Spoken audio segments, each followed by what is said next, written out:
सुरुवातीला एक महत्त्वाची बातमी.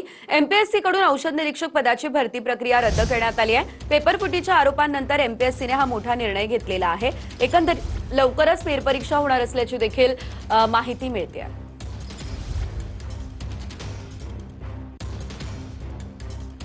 एमपीएससी कडून हा निर्णय घेण्यात आलेला आहे. औषध निरीक्षक पदाची भरती प्रक्रिया ही आता रद्द करण्यात आलेली आहे.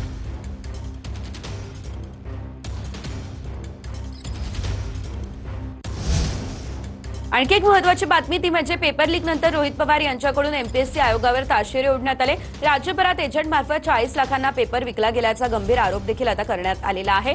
शिवाय आयोगाच्या अध्यक्षांच्या राजीनाम्याची मागणी देखील केली जाते.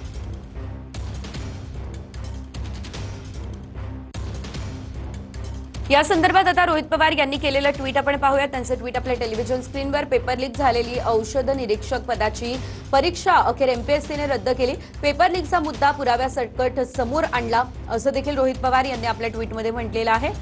शिवाय तपास यंत्रणांकडे आवश्यक तो सर्व पाठपुरावा केला. अखेर तपासात पेपर लीक झाल्याचं निष्पन्न झालं असल्याचं देखील रोहित पवार यांनी म्हटलं.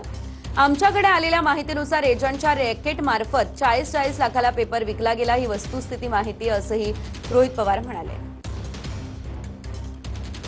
आयोगाने हे प्रकरण दाबण्याचा प्रयत्न न करता चौकशी अहवाल सार्वजनिक करावा. शिवाय एजंटची नावं दिली होती त्यांचं काय झालं हा सवाल त्यांनी आता उपस्थित केलाय.